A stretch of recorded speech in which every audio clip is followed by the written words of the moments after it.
அனைவருக்கும் வணக்கம். ஆசிரியர் தகுதி தேர்வு டெட் எக்ஸாமுக்கு வந்து ஆல் டிக்கெட் வந்து ரிலீஸ் பண்ணியிருக்காங்க. ஸோ நீங்கள் டெட் எக்ஸாம் அப்ளை பண்ணியிருந்தீங்க அப்படின்னா டிஆர்பியோட அஃபிஷியல் வெப்சைட் போட்டு நீங்கள் டெட் எக்ஸாமுக்கான ஆல் டிக்கெட்டை டவுன்லோட் பண்ணிக்கோங்க.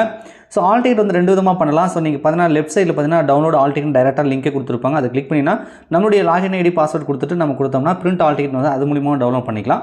அப்படி இல்லைனா வாட்ஸ் நியூ அப்படின்னு சொல்லி பார்த்தீங்கன்னா ரைட் சைடில் நமக்கு வந்து இந்த பிளாஸ் மெசேஜ் மாதிரி அப்படியே ஸ்க்ரோல் ஆகி போயிட்டு இருக்கும். ஸோ அதில் பார்த்தீங்கன்னா 3/11/2025 ரிலீஸ் ஆஃப் த ஆல் டிக்கெட்னு ஒரு மெசேஜ் வரும். அதை கிளிக் பண்ணாலும் நமக்கு வந்து ஆல் டிக்கெட் வந்து டவுன்லோட் பண்ணிக்கலாம். ரைட்டாக நீங்கள் எந்த லிங்க்லாலும் போகலாம். ஸோ இது கீழே வந்து பார்த்தீங்கன்னா பத்திரிகை செய்தி கொடுத்துருப்பாங்க. அது கீழே டவுன்லோட் பண்ணுறதுக்கான ஆல் டிக்கெட்டுக்கான லிங்க் கொடுத்துருப்பாங்க. ப்ரெஸ் நியூஸ்னு ஒன்று இருக்கும், அது கீழே ஒன்று கொடுத்துருக்கோம். பேப்பர் 1 என்பது 15/11/2025 நடக்குது. பேப்பர் 2 வந்து 16/11/2025 நடக்குது. ரைட்டா? ஸோ ஓஎம்ஆர் பேஸ்டு எக்ஸாம் தான். ஸோ உங்களுக்கு வந்து எங்கே எக்ஸாம் சென்டர் அப்படின்றது ஆல் டிக்கெட்டில் டீட்டெயில் கொடுத்துருப்பாங்க. நீங்கள் செக் பண்ணி பாருங்கள். ஸோ இந்த கிளிக் ஹியர் டவுன்லோட் ஆல் டிக்கெட்னு கொடுத்தோம்னா நான் சொன்ன மாதிரி லாகின் ஐடி பாஸ்வேர்டு வந்து கேட்கும். ஓகேங்களா? ஸோ இதை வந்து நீங்கள் கொடுத்துருங்க. டெட் P2ன்னு ஆரம்பிக்கலாம், அது P1ன்னு ஆரம்பிக்கும். உங்களுக்கு அந்த அப்ளை பண்ணும்போது கொடுத்துருப்பாங்க லாகின் ஐடி. ஸோ அந்த லாகின் ஐடி ப்ளஸ் பாஸ்வேர்டு கொடுத்து ஓப்பன் பண்ணிங்க அப்படின்னா பிரிண்ட் ஆல் டிக்கெட்னு ஒரு ஆப்ஷன் வருது. ரைட்டா? ஸோ உங்களுக்கு நான் காட்டுறேன் பாருங்கள். அந்த பிரிண்ட் ஆல் டிக்கெட்னு ஒரு ஆப்ஷன் வரும்.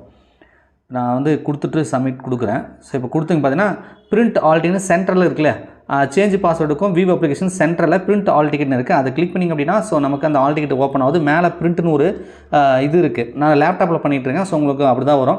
மேலே பிரிண்ட்னு வரும். அது கிளிக் பண்ணால் ஒரு பிடிஎஃப் அது டவுன்லோட் ஆகிட்டு அது நம்ம டெஸ்க்டாப்பில் எங்கேயாவது சேவ் பண்ணி பிரிண்ட் எடுத்துக்கலாம். ஓகேங்களா?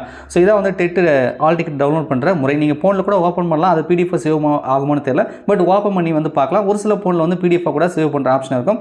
செக் பண்ணி பாருங்க. ரைட்டா? ஸோ டெட் தேர்வுக்கு பயன்படுற வகையில் நம்ம வின்ஸ்கிளஸ் அகாடமி சார்பாக ஆப்பில் பார்த்தீங்கன்னா நம்ம டெஸ்ட் பேட்ச் வந்து கொடுத்துருக்கோம். ஸோ உங்களுக்கு தேவைப்பட்டுச்சுன்னா நீங்கள் பர்ச்சேஸ் பண்ணிக்கோங்க. பேப்பர் 2 கொடுத்துருக்கோம். அது மேத்தமெட்டிக்கல் சயின்ஸுக்கு சரி, சோஷியல் சயின்ஸுக்குமே நம்ம வந்து கொடுத்துருக்கோம். ரைட்டா? ஸோ 6ஆம் வகுப்புலேருந்து 12ஆம் வகுப்பு வரைக்கும் test, topic test, revision test எல்லாமே வந்து முடிஞ்சிச்சு. எல்லாமே அப்டேட் பண்ணியிருக்கேன். எல்லாமே பிடிஎஃப் டைப் தான். தேவைப்பட்டால் நீங்கள் டவுன்லோட் பண்ணி டெஸ்ட் எடுக்கலாம் பிடிஎஃப் டைப்ன்றதுனால. ஸோ 6ஆம் தேதி, அதாவது 5ஆம் தேதி டெலிகிராம் பேட்சுக்கும் 6ஆம் தேதி வந்து ஆப்லையும் பார்த்தீங்கன்னா 5 முழு மாதிரி தேர்வு வந்து டெட் எக்ஸாமுக்கு வந்து நடக்க போகுது. ஸோ உங்களுக்கு 5 ஃபுல் டெஸ்ட் கிடைக்கும். செக் பண்ணி பாருங்கள். ஆப்புக்கான லிங்க் டிஸ்கிரிப்ஷனில் இருக்குது. நன்றி, வணக்கம்.